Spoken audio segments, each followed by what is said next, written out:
നമസ്കാരം, ഞാൻ M G Pratheesh. Chemmanur international jewellers Kaumudi ഹെഡ്ലൈൻസിലേക്ക് സ്വാഗതം. Powered by fortune industries, presented by Baba easy English in association with high sleep mattresses.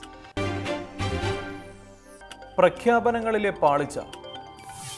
മൂന്നാറിൽ വൻകിട കയ്യേറ്റങ്ങൾ ഒഴിപ്പിക്കുമെന്ന് ആവർത്തിക്കുമ്പോഴും വമ്പൻ സ്രാവുകളെ സർക്കാർ തൊടില്ലെന്ന് റിപ്പോർട്ട്.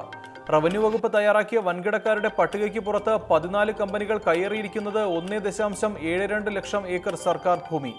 നിലവിലെ ഭൂസംരക്ഷണ നിയമം അടിസ്ഥാനമാക്കി ഇവരെ ഒഴിപ്പിക്കാനാവില്ലെന്ന് വിദഗ്ധർ. ഒഴിപ്പിക്കലിന് തടസ്സം വരുന്നത് 1947 മുമ്പ് ബ്രിട്ടീഷ് കമ്പനികൾ കൈവശം വച്ചിരുന്നതും പിന്നീട് അവർ ഉപേക്ഷിച്ചതുമായ ഭൂമി. പല കമ്പനികളും അനധികൃതമായി കൈവശമാക്കിയ ലക്ഷക്കണക്കിന് ഏക്കർ ഭൂമി തിരിച്ചുപിടിക്കാൻ 57 ഭൂസംരക്ഷണ നിയമം അശക്തം. ഫലത്തിൽ സർക്കാരിന് ഒഴിപ്പിക്കാനാവുക പുറമ്പോക്കിലെ കയ്യേറ്റങ്ങൾ മാത്രം. ഇനി വേണ്ട മാണിയും മകനും. മാണിയോട് കടുപ്പം വിടാതെ കോൺഗ്രസ്. കോട്ടയത്ത് രാഷ്ട്രീയ വഞ്ചന കാണിച്ച കെ എം മാണിയോടുള്ള നിലപാടിൽ മാറ്റം വേണ്ടതില്ലെന്ന തീരുമാനം പാർട്ടി രാഷ്ട്രീയകാര്യ സമിതിയിൽ. കേരള കോൺഗ്രസിനോടുള്ള രാഷ്ട്രീയ നിലപാട് ഇന്നു തന്നെ ചേരുന്ന UDF യോഗവും ചർച്ച ചെയ്യും. കോട്ടയം ജില്ലാ പഞ്ചായത്തിൽ കേരള കോൺഗ്രസിന്റെ നീക്കങ്ങൾക്ക് നേതൃത്വം നൽകിയത് ജോസ് കെ മാണിയെന്ന യോഗത്തിൽ വിലയിരുത്തൽ. കോട്ടയം DCCയുടെ പ്രമേയം അംഗീകരിച്ച യോഗം മാണിയോടും മകനോടും കൂട്ടുവേണ്ടെന്ന തീരുമാനത്തിൽ ഒറ്റക്കെട്ട്. അതേസമയം കോട്ടയം പ്രശ്നം കെട്ടഴിച്ചുവിട്ട വിഭാഗീയതയുടെ ദുർഭൂതം കേരള കോൺഗ്രസിനെ വിട്ടൊഴിയാതെ. മാണിയുടെ ഏകാധിപത്യ രീതി അംഗീകരിക്കാനാവില്ലെന്ന കടുപ്പത്തിൽ PJ ജോസഫ്. വിഷയത്തിൽ ഇനി വിശദ ചർച്ച അടുത്ത പാർലമെന്ററി പാർട്ടി യോഗത്തിൽ. വിനയായ അമിതാവേശം. നീറ്റ് പരീക്ഷയ്ക്കെത്തിയ വിദ്യാർത്ഥികളുടെ വസ്ത്രമഴിച്ച് പരിശോധിച്ച നടപടിയിൽ ഖേദം പ്രകടിപ്പിച്ച് CBSE. നിർഭാഗ്യകരമായ സംഭവത്തിൽ നിർവ്യാജം ഖേദിക്കുന്നുവെന്ന വിശദീകരണം. വിവാദത്തിനിടയാക്കിയത് അധ്യാപകരുടെ അമിതാവേശം. കണ്ണൂർ ടിസ്ക് സ്കൂളിലെ പ്രിൻസിപ്പലിനോട് നിരുപാധികം മാപ്പ് പറയാനും നിർദ്ദേശം. അതിനിടെ വിവാദത്തിൽ കേസെടുത്ത് എറണാകുളം കുറുപ്പുംപടി പോലീസ്. നടന്നത് കടുത്ത മനുഷ്യാവകാശ ലംഘനമെന്ന് നിയമസഭയിൽ മുഖ്യമന്ത്രി.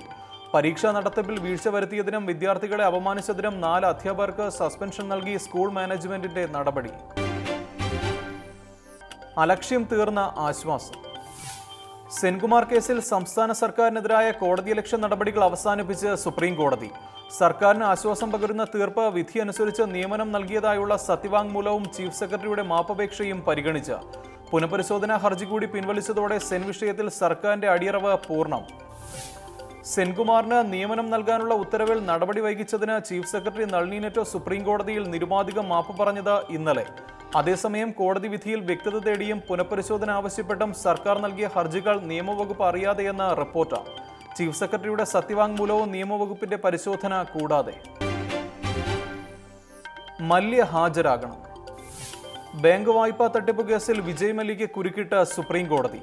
കോടതിയലക്ഷ്യ കേസിൽ ജൂലൈ 10 ഹാജരാകാൻ ഉത്തരവ്. 9,000 കോടിയുടെ വായ്പാ തട്ടിപ്പിന് ശേഷം ബ്രിട്ടനിലേക്ക് മുങ്ങിയ വിജയ് മല്യയെ വിട്ടുകിട്ടണമെന്ന ഇന്ത്യയുടെ ആവശ്യം ബ്രിട്ടീഷ് സർക്കാർ അംഗീകരിച്ചത് കഴിഞ്ഞ ദിവസം. സുപ്രീം കോടതി ഉത്തരവ് ബാങ്കുകൾ നൽകിയ പരാതിയിൽ.